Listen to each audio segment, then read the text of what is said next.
Bagi saya tidak ada dan tidak boleh ada kekhawatiran kritis mahasiswa sepanjang tidak destruktif, tidak melanggar, destruktif, ya, tidak destruktif dan masih konstruktif dan justru mendorong kreativitas.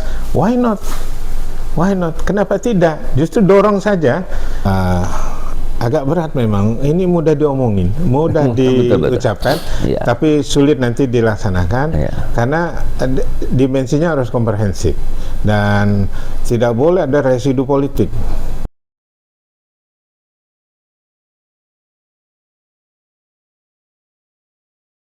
Persoalan gini, ketika kita menjadi guru atau dosen, Pak Ai kan tahu kalau kita nggak bisa lompat, Pak Ai nggak bisa tiba-tiba jadi dosen itu punya mobil mewah 2 miliar gitu, atau rumah 5 miliar gitu. Itu sudah terpikirkan nggak sama Pak Ai? Jadi ya, apalagi orang ekonomi kalau dosen kan terukur berapa remunnya, berapa dia hasil penelitiannya. Tetapi sangat dimungkinkan rezeki halalan toibah ini bisa didapat oleh kawan-kawan yang super kreatif. Artinya gini, kalau dia tidak melanggar hukum kan ya? Sangat tidak, bahkan benar-benar saya dorong kalau memang kawan-kawan ini punya paten dan kerjasama dengan industri. Jadi berdua, nilainya naik, pengelola patennya naik, dapat royalti seperti Pak Habibie, dan kemudian bisa menjadi contoh yang lain supaya yang lain tuh iri kalau paten itu apa dihilirisasi. Apa itu karena perlunya kerjasama dengan industri gitu? Jadi dengan kita pabrik atau perusahaan ada gitu. indikator kinerja utama kerjasama dengan industri, dengan Dudi, baik dalam maupun luar negeri. Bahkan kita harus world class company. Jadi yang listing world class company. Ya, world class company. Seperti Google, seperti semua. Ya bisa menciptakan aplikasi mungkin ya. Iya, untuk yang big tech, teman-teman global company untuk big tech ya, teknologi, IT dalam hal ini, kita harus biarkan, bahkan mengundang mereka masuk untuk memperkuat dunia. Ya, karena saya pernah baca di OECD itu, Indonesia bukan wilayah. Indonesia itu harus lebih terbuka soal tenaga pengajar dari luar itu diberikan, bukan mahasiswanya, tenaga pengajar dari luar. Pelajar. Ya, terutama yang punya rekod, misalnya rekod ranking kalau kita bicara visa untuk SMP ke bawah itu dia punya ranking yang teratas gitu. Unila wajib mengundang dosen dari QS 100, ranking 100 di dunia. Jadi kawan-kawan yang punya network ke universitas terbaik 100 di dunia atau sampai 300 itu di encourage, dibiayai, didorong, dan dia harus tandem. Bahkan dia harus dorong juga ngajar di tempat dia. Teman-teman profesor dari luar itu visiting scholar namanya, bisa hadir di Unila untuk memberikan beberapa mata kuliah atau kredit atau seminar boleh ya. Jadi atau kolaborasi penelitian bisa menyiapkan untuk beasiswa, biaya lah paling nggak itu biaya kan disiapkan dari itu normatif kayaknya nggak ada masalah itu kayaknya di Kemendikbud ya. Enggak, justru biaya malah itu. didorong. Ada skim-skim yang kita harus manfaatkan. Jadi sebenarnya terbuka dan tinggal kita bagi tugas siapa berbuat apa dalam program dan strategi pengembangan kampus untuk di world class tersebut. Nanti kita cascading. Nah, ini yang urusan kampus ini ada juga pemirsa Gun Santong. Di UI kemarin diributkan karena seperti di Kebiri. Nah, di Unila saya banyak teman-teman juga di aktivis yang sebelumnya habis reformasi kita banyak pergerakan yang sekarang mungkin sudah ada di KPU, sudah ada di Bawaslu, ya di politik ada yang di DPR. Nah, menurut teman-teman di luar ini Unila ini BEM-nya, kalau masih istilahnya BEM ini di Kebiri. Nah, bagaimana pandangan Pak Ai ke depan? Hal-hal yang kritis ini kan sebenarnya biasa saja, Pak.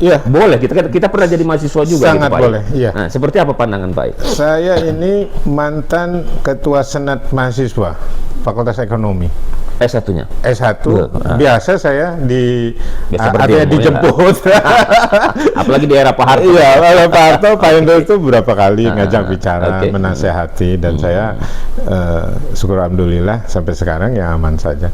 Dan Kan vakum nih sekarang Pak Unila. betul, itu yang menjadi keprihatinan.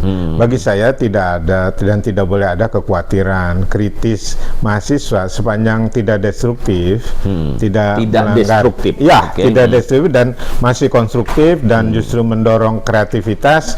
Why not? Why not? Kenapa tidak? Justru dorong saja. Makanya di dalam strategi yang ke-7 itu Unila adalah nanti creating a global standard. Jadi dia world class student and graduate.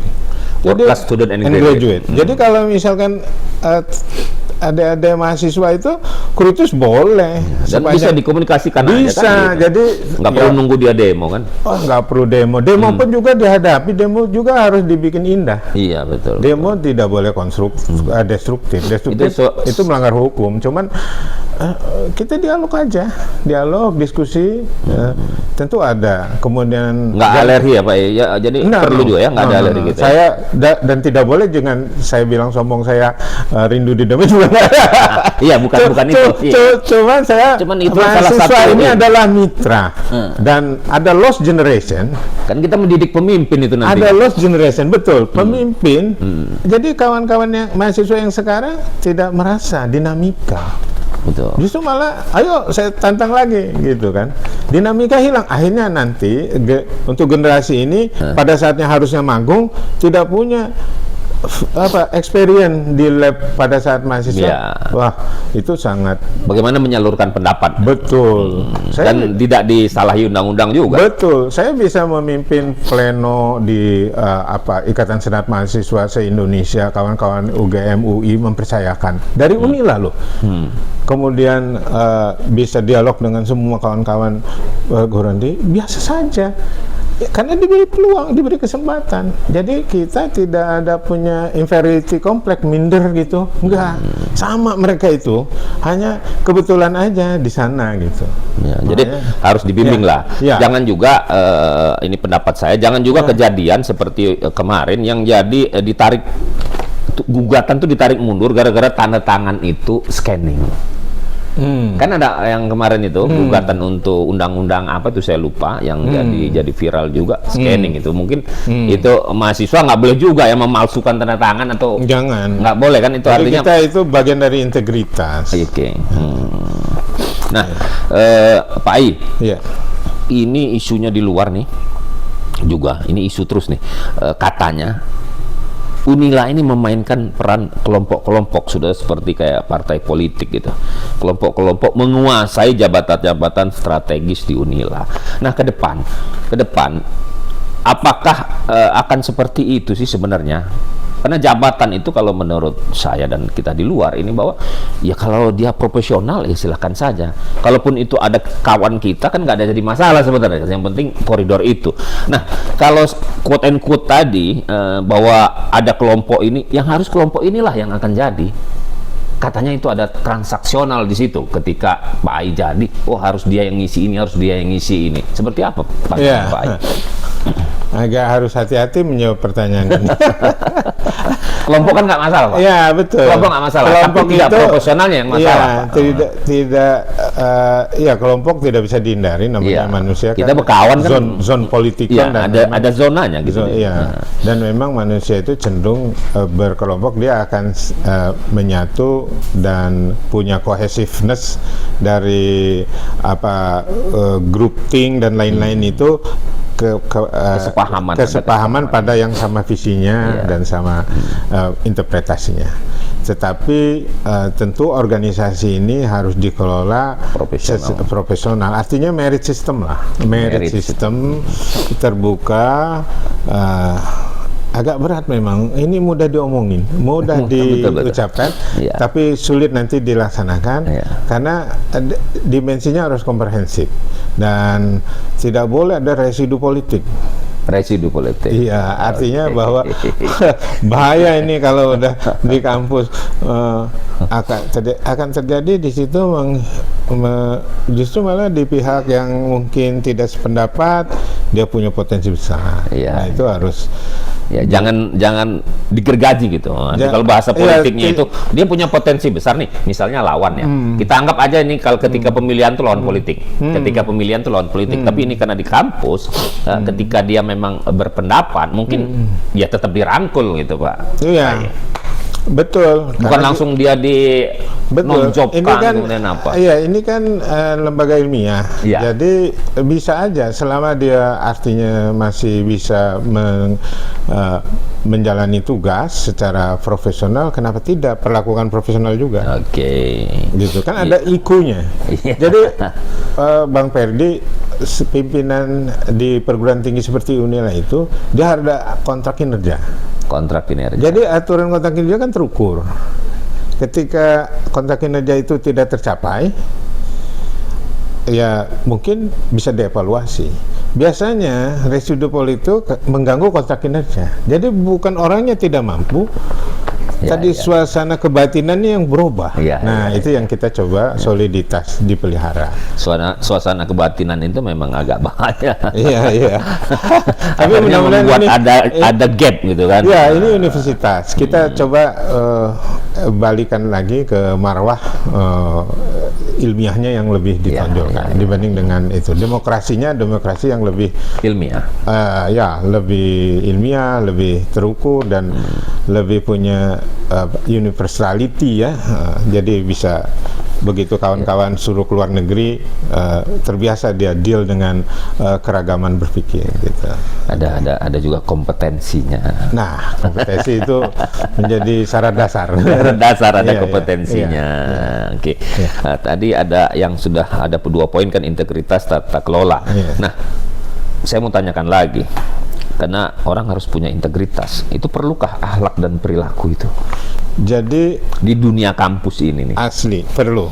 Jadi akhlak itu apa di dalam integritas itu, Pak? Akhlak itu dasar dari integritas. Jadi ketika dia akhlak itu kan etika luhur ya, etika luhur yang berbasis pada keyakinan keagamaan kita. Jadi sangat-sangat ilahiyah lah. Jadi kalau akhlak tidak bisa dijunjung tinggi, repot kita, akan bobol terus. Jadi nggak ada rambu. Tidak ada rambu dan tidak ada security emergency ininya apa. Jadi akhlak itu adalah fondasi lah. Akhlak fondasi, dan sehingga akhlak menjadi dasar etika dan menjadi dasar integritas. Integritas tanpa akhlak semu dia. Semu dan tidak punya ruh. Tidak punya ruh. Jadi akhlak itu adalah ruhnya daripada integritas. Dia tahu kok. Tidak ada yang ngawasi tapi ada Tuhan. Iya. Allah Ta'ala ora sare. jadi dia harus tahu. Nah, soal keluarga nih. Iya. Keluarga punya anak berapa? Putra berapa? Putranya putra 1, putri 1. Oh, 2 ya, Pak? Iya, dari ibu 1 tentunya. Udah ada yang menikah? Akan menikah belum ya. Tapi udah lulus kuliah sekarang, udah bekerja. Ya. Alhamdulillah bekerja. Nah, ini keluarga mendukung nggak nih Pak Ai ini ke ini nih? Di Jadi, kondisi yang seperti ini nih, kondisi yang kejadian tsunami nih. Kejadian tsunami ini mendukung nggak? Mendukung, kemudian saya melakukan pencalonan ini mensupport. Mensupport karena tanpa rumah juga kan kita nggak baik juga kan kalau nggak didukung keluarga. Itu yang menjadikan emosi saya stabil. Betul.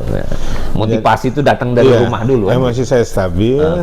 Bahkan doa dari anak, istri, orang tua, semua saudara itu menjadi andalan saya. Andalan saya. Jadi saya akan kokoh, semangat, dan kawan-kawan juga semua membantu dan mendoakan. Itu alhamdulillah. Kalau di dunia pemerintah, di pemerintahan misalnya di presiden itu di DPR itu kan ada yang keberpihakan atau pendukung pemerintah, ada yang oposisi. Mungkin sekarang kalau oposisi di DPR RI hanya mungkin cuman PKS sama Demokrat ya. Nah, di tempat ilmiah ini, di kampus ini perlu nggak ada oposisi yang nggak terlalu seperti itulah, ada kritikus lah misalnya, perlu nggak menurut Pak Ai itu ada yang mengkritik gitu, boleh nggak orang mengkritik gitu? Sangat perlu kalau saya, karena social control itu Ya, social sudah control, terbukti efektif untuk kan rambu-rambu juga tuh Pak Ai. sangat betul menjaga perilaku menyimpang. Jadi social control kita justru malah budayakan. Nah, kita tidak anti kritik, tapi yang kritik juga tidak boleh sembarang kritik. Iya, nggak boleh. Karena sembarang kritik Nggak destruktif. berujung berujung Karena benci. Iya, dan akan berujung kepada ketidakbaikan yang mengkritik. Jadi suasananya tetap sehat. Jadi organisasi yang sehat adalah organisasi yang sangat cross correction. Jadi dia Ada pro dan kontra kan biasa. ada pro dan kontra, itu bagus. Kontranya ya masih dalam konstruktif ya. Jadi itu dialektik. Jadi ada tesis, antitesis, kemudian nanti sintesisnya seperti apa? Dialektika. Jadi saya menikmati sebetulnya kalau ada hal-hal seperti itu. Kawan berbeda pendapat, ya terus maunya gimana gitu kan? Bukan berarti harus Langsung kompromi, jangan. Nah, terus maunya gimana? Nanti akan ditagih statement saya ini, dan saya akan buktikan bisa mengelolanya gitu. Oke, jadi kita Pak Ai nggak alergi lah terhadap hal-hal yang kritikan selagi itu bukan penghinaan ya kan gitu ya. Tidak penghinaan, tidak mencemarkan nama baik tanpa ada dasar. Oke. Nah, Pak ini ada yang terakhir nih, kita sebelum ada closing statement juga dari Pak Ai nanti, saya mau tanya ada 2 kata. Nah, satu katanya ini, sukses menurut Pak Ai itu seperti apa? Bukan sukses itu punya jabatan rektor, bukan. Sukses menurut Pak Ai itu seperti apa?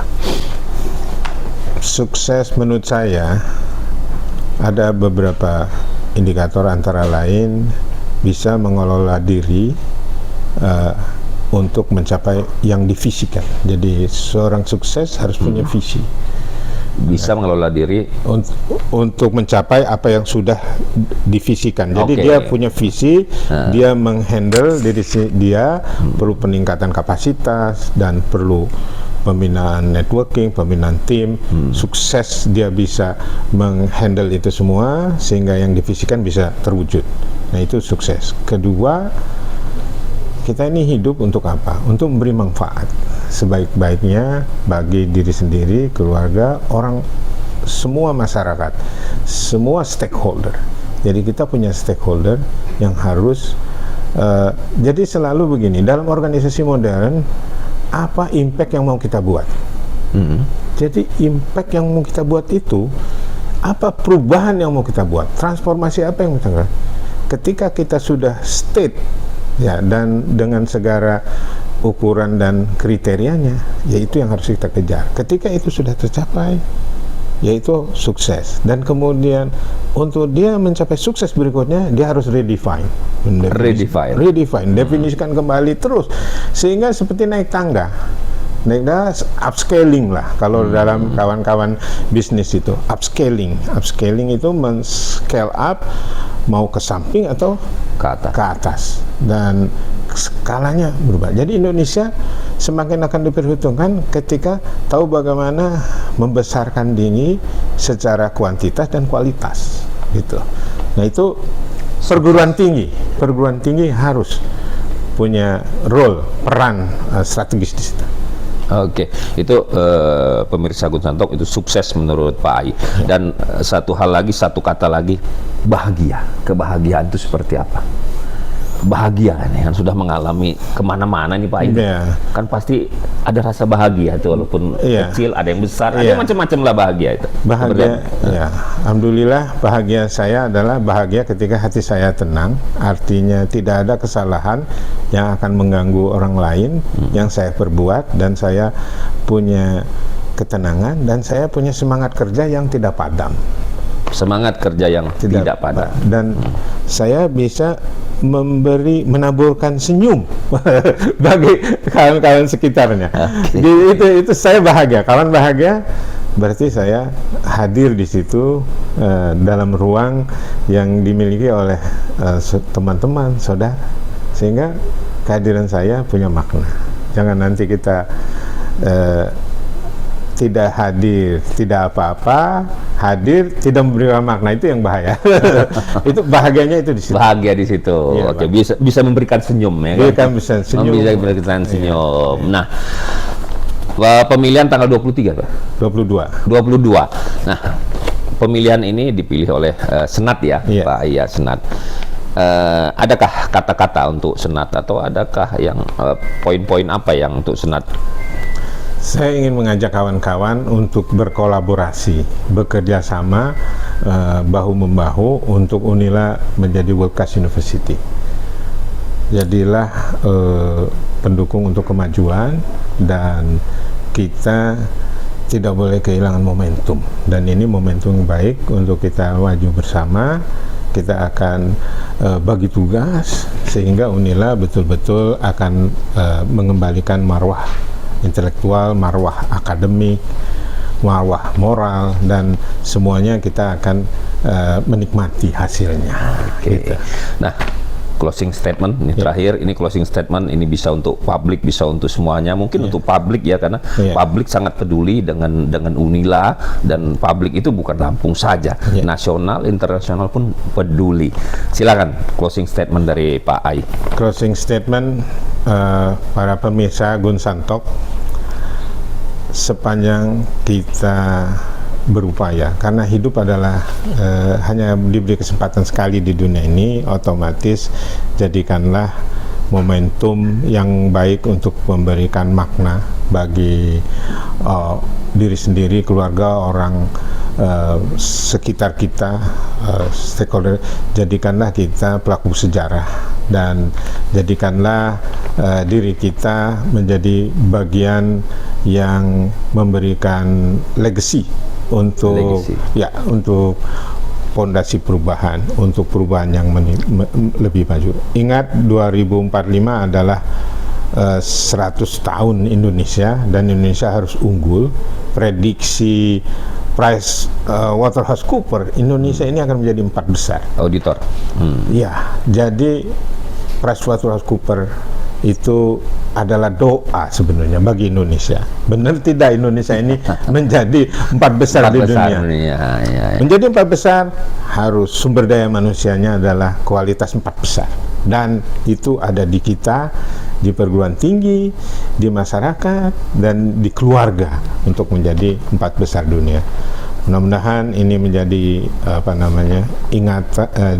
peringatan bagi kita semua, dan semacam signal ya, kita tidak bisa lagi main-main, tapi kita perlu santai, perlu relax, tapi semua dalam kapasitas dan kualitas tetap fokus menjadi yang terbaik ya. Demikian Bang Perdi. Alhamdulillah, ini karena pengaruh udah banyak keliling ke berbagai kampus di dunia, sehingga saya terinspirasi. Iya, terinspirasi untuk menghadirkan Unila. Demikian, terima kasih. Pemirsa Gunsantok, saya sudah bisa tarik ini beberapa kesimpulan ya, tapi bukan saya menyimpulkan. Ada tarik dari poinnya dari Pak Ai bahwa integritas itu perlu, kemudian tata kelola dari ini harus berkesinambungan ya, dari Unila harus berkesinambungan, dan Unila harus jadi world class university tentunya, dan bisa dikenal akibat yang tsunami menurut Pak Ai kemarin, mungkin bisa di 2023 sampai 2027 ya periodenya ya, bisa lebih baik dari sekarang ya. Jadi penutup saya, mungkin banyak yang harus dibenahi, tapi bukan sistem yang salah, tapi definisi yang salah. Definisi yang salah suka kita buat pembenaran untuk menutupi apa yang salah agar semua yang salah menjadi benar-benar benar. Dan semua yang salah dikatakan oknum, tetapi jika salah sudah menjadi 70%, apakah tetap definisinya? Dan kita berharap di pemilihan rektor nanti para pemilih suara dan senat universitas dapat lebih rasionalis dan independen dalam berpikir agar keberlangsungan pendidikan di Indonesia akan melahirkan pemimpin-pemimpin yang berakhlak dan berperilaku benar sesuai definisi yang sudah baku, bukan definisi pembenaran. Demikianlah bincang kita kali ini. Saya mohon maaf Pak Ai kalau ada kata-kata yang kurang berkenan di Pak Ai. Tidak ada, terima Dan kasih. Mohon maaf untuk pemirsa saya Gun Santok, saya mohon maaf jika ada pertanyaan yang belum bisa saya sampaikan kepada Pak Ai, silakan ditulis di komentar. Dan sampai ketemu lagi. Wabillahi taufik wal hidayah. Wassalamualaikum warahmatullahi wabarakatuh. Waalaikumsalam. Terima kasih Bang Ferdi. Masya Allah, keren.